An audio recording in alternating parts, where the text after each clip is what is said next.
মুসান্নিফ আলাইহি রহমা ইরশাদ করতেছেন, হযরত আদমি ইসলামী আহকাম কা পাবন্দ হুঁ। একজন মানুষ ইসলামের সমস্ত আহকাম मानें, नमाजी हूँ, हाजी हूँ और गाजी भी हूँ, लेकिन अगर उसका सीना मोहब्बत रसूल से खाली है तो हरगिज हरगिज वो आदमी मुसलमान नहीं हो सकता।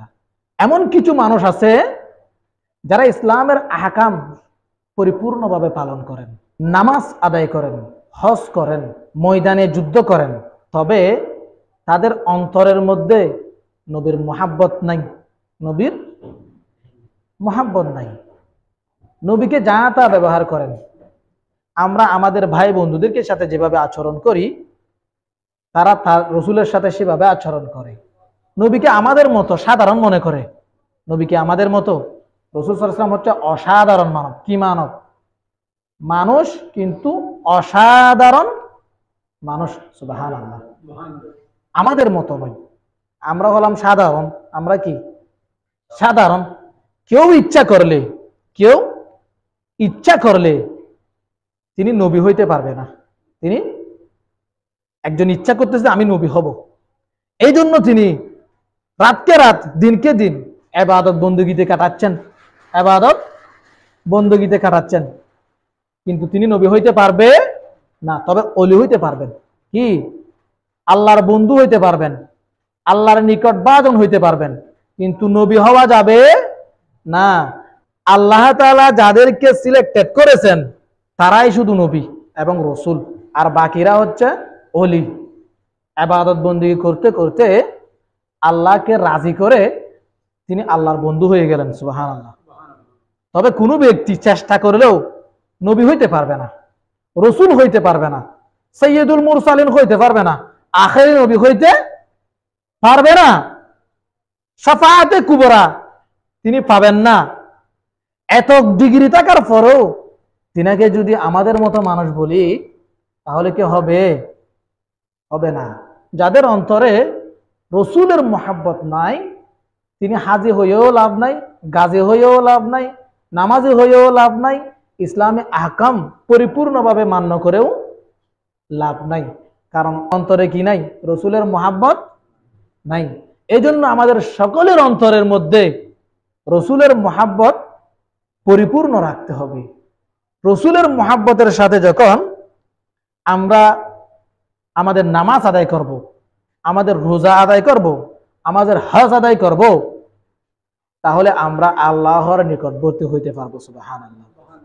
আমি আমাদের কথা বলতেছি না, আমি আমাদের এই যেখানে মানুষজন আছে আমি তাদের কথা বলতেছি না।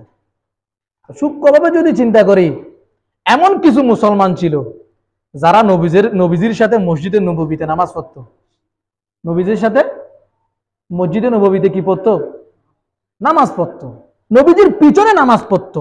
আমরা তো নামাজ পড়ি সাধারণ একজন ইমামের পিছনে, আমাদের গ্রামের একটা সাধারণ মসজিদের মধ্যে। তবে তারা সাধারণ মসজিদের মধ্যে নামাজ না, তারা নামাজ পড়তো মসজিদে নববীর মধ্যে। তাদের ইমাম ছিল কে? সাইয়্যিদুল মুরসালিন নবী মুহাম্মাদুর রাসূল সাল্লাল্লাহু তাআলা আলাইহি ওয়াসাল্লাম। নবীদের সাথে তারা আবার যুদ্ধেও যাইতো, ইসলামী আহকাম সবগুলো তারা মান্যও করত, কিন্তু তারা মুনাফিক। হাদিস শরীফের মধ্যে তাদের বর্ণনা আছে না নাই? আছে। এই যে মুনাফিক যারা রয়েছে, ইসলামী আহকাম ঠিক মতো পালন করতেছে, কিন্তু দেখা যাচ্ছে অন্তরে নবীজির কি নাই? মোহাব্বত নাই, অন্তরে রসুলের মোহাব্বত নাই। রসুল কষ্ট পায় এমন কথা তারা বলে, এমন কাজ তারা করে। যুদ্ধের ময়দানে যাওয়ার জন্য বের হয়ে আস্তে করে চলে আসছে মুনাফিক। নবীজির পিছনে নামাজ পড়ছে কি পড়েনি? নামাজ পড়েছে মসজিদে নববীতে।